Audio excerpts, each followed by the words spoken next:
विमल बहुत परेशान था। उसे समझ में नहीं आ रहा था कि वो इस परिस्थिति से कैसे निपटे।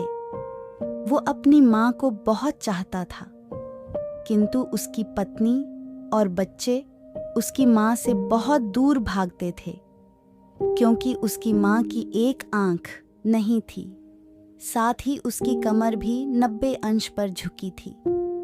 वैसे वह अपना काम सब खुद कर लेती है, किंतु फिर भी वो उसकी पत्नी और बच्चों के लिए हमेशा खटकती है। दादी, आप ऊपर के कमरे में जाओ, मेरे दोस्त आ रहे हैं, विमल के बेटे अखिल ने बड़े बेरुखी से कहा। पर बेटा, मैं तो यहाँ बहुत दूर बैठी हूँ, विमल की माँ ने बहुत प्यार से कहा। नहीं, आप उनके सामने मत रहो, वो मुझे चिढ़ाते हैं, अखिल ने जोर से डांटते हुए कहा।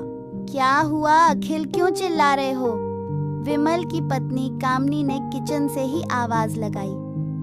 देखो ना माँ, ये दादी यहीं ड्राइंग रूम में बैठी हैं और मेरे दोस्त आ रहे हैं, अखिल ने शिकायत भरे लहजे में कहा। माँ जी, आप ऊपर चली जाओ, क्यों हम लोगों को लजवाती हो? कामनी ने बेटे का पक्ष लेते हुए कहा। बेचारी सरस्वती चुपचाप उठकर जीने के सहारे ऊपर जाने लगी। कमर झुकी होने के कारण उन्हें ऊपर चढ़ने में बहुत परेशानी हो रही थी, किंतु वो पूरी ताकत से ऊपर के एक अकेले कोने वाले कमरे में जाकर बैठ गईं। विमल बाजू के कमरे से सब सुन रहा था।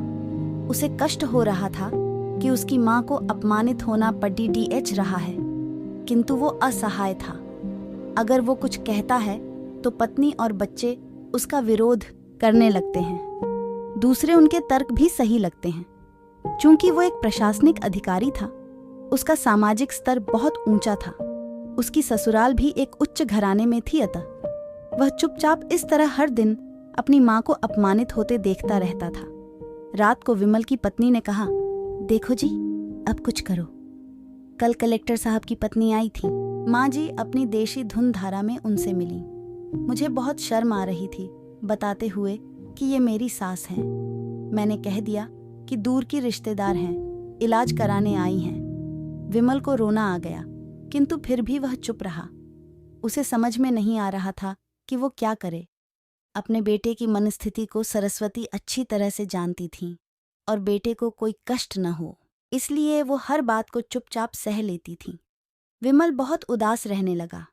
एक तरफ परिवार और सामाजिक स्तर पर जीने की प्रतिबद्धता थी, तो दूसरी ओर माँ। आखिर माँ से अपने बेटे की यह हालत नहीं देखी गई।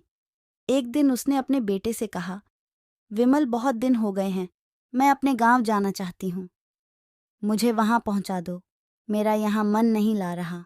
किंतु माँ, वहां तो कोई नहीं है, तुम्हारी देखभाल कौन करेगा? विमल ने आश्चर्य से पूछा।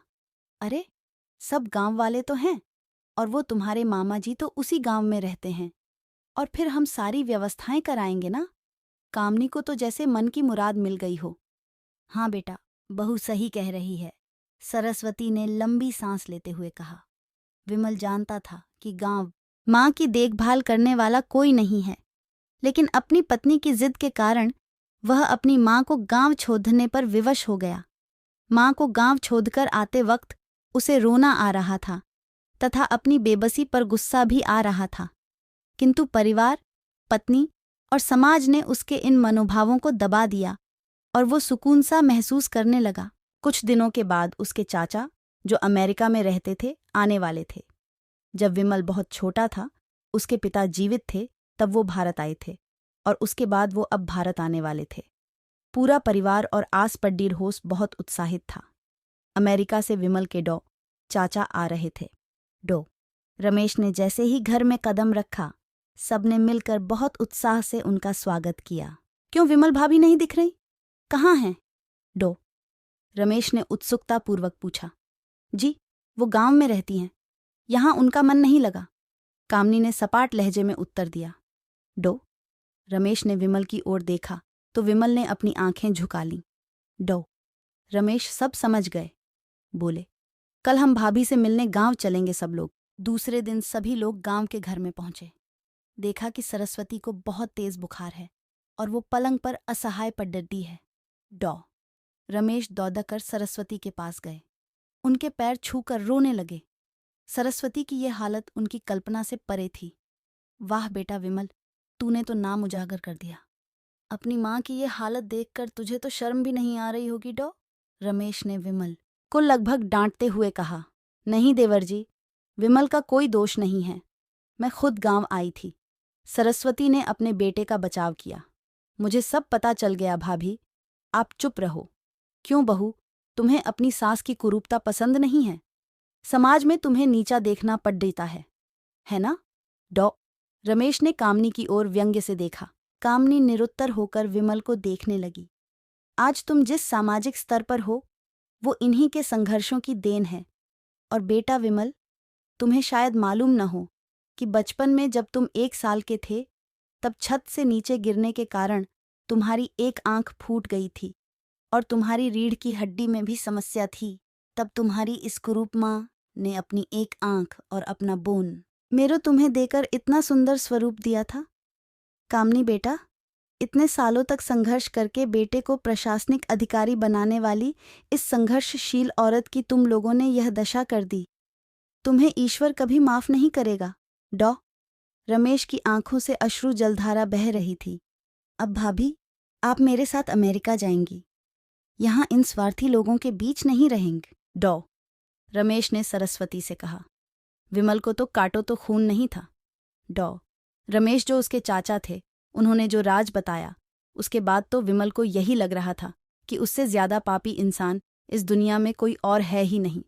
वह दौड़ता गया और माँ सरस्वती के कदमों से लिपट गया।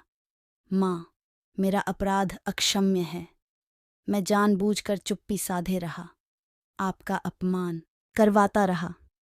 अब सिर्फ आप ही उस घर में मेरे साथ रहेंगी और कोई नहीं। विमल ने आग्नेय दृष्टि से अपनी पत्नी और बच्चों को देखा। कामनी को भी बहुत पश्चाताप हो रहा था, किंतु उसकी हिम्मत नहीं हो रही थी कि वो सरस्वती से आंख मिलाए। सरस्वती ने कामनी की मन स्थिति को समझकर उसको पुचकारते हुए अपने पास बुलाया और विमल को डांटते हुए कहा, खबरदार, जो मेरी बहू को मुझसे अलग करने की कोशिश की तो तुझे ही घर से बाहर निकाल दूंगी। कामनी और बच्चों ने सरस्वती के पैर पढ़ते हुए अपने व्यवहार पर माफी मांगी और माँ के हृदय ने सबको माफ कर दिया।